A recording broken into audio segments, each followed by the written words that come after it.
lagi dengan saya Simon di channel Lontar Edukasindo. Kali ini kita akan membahas sebuah game yang sangat sering digunakan dalam sebuah program team building, baik dalam ruangan maupun di luar ruangan. Nama game yang tadi kita lihat biasa kami namakan Crazy Stick. Ya. Kenapa dinamakan Crazy? Karena sering-sering permainan ini membuat para peserta berasa gila ya, mereka biasa aduh gila ya, kenapa begini gitu ya.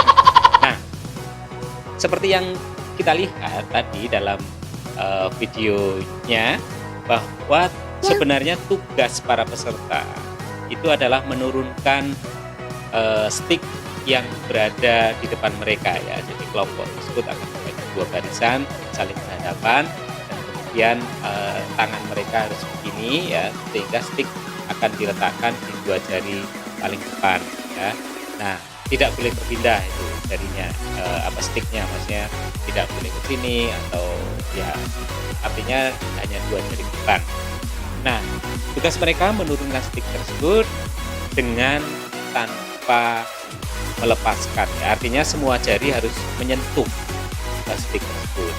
Nah, biasanya permainan ini akan sangat sulit karena masing-masing peserta akan memberi tekanan naik pada stick tersebut ya, sampai kelompok tersebut menemukan cara bagaimana masing-masing pribadi itu benar-benar bisa kompak, benar-benar bisa menyamakan gerakan dengan yang lain ya. Nah, sebenarnya nilai apa yang bisa kita ambil ya dari permainan ini? Yang pertama, bagaimana setiap peserta dalam permainan itu biasanya malah justru melihat orang lain, justru komplain dengan orang lain. Kok sana naik sih? Kok sana naik sih? Kamu tuh kenapa naik? Kamu tuh kenapa naik? Biasanya permainan ini akan menjadi ribut karena masing-masing orang fokusnya bukan pada diri sendiri, tetapi pada orang lain.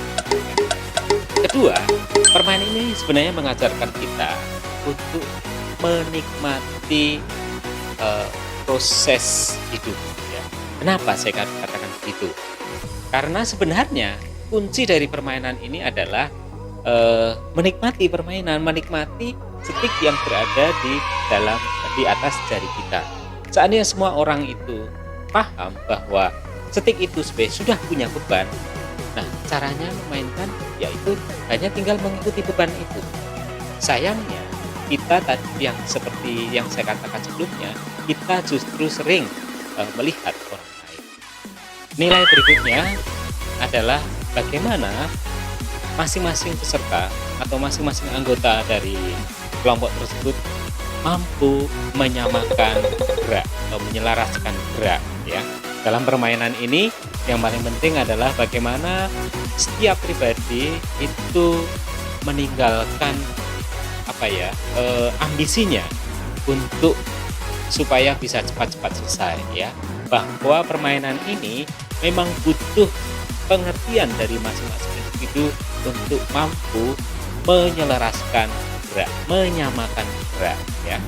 Jadi biasanya nanti pada akhir-akhir permainan mereka akan bisa ketika ada salah satu atau dua orang itu menemukan, oh ini harusnya ritmenya sama ya.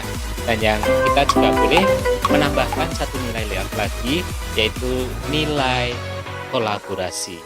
Artinya masing-masing orang itu benar-benar menyatukan diri, menyatukan fokusnya pada tujuan yang ingin dicapai bersama, yaitu menurunkan stick tersebut. Dalam dunia organisasi, dalam sebuah bisnis, nilai semangat kolaborasi ini sangat-sangat penting, teman-teman, sangat-sangat penting, terlebih dalam dunia kita sekarang, di mana perubahan dunia itu begitu cepat terjadi. Ketika kita tidak bisa menyelaraskan diri dengan yang lain, ketika kita tidak memiliki kemampuan untuk berkolaborasi, bayangkan perubahan begitu cepat dan kita masih bermasalah dalam bagaimana berkolaborasi, bagaimana menyelaraskan gerak, bagaimana memfokuskan diri pada gerak tim. Nah, teman-teman, mari kita bermain dan ambil maknanya untuk kehidupan kita, baik dalam kehidupan pribadi maupun dalam berorganisasi. Selamat bermain dan selamat menikmati prosesnya. Salam Lontar Edukasi.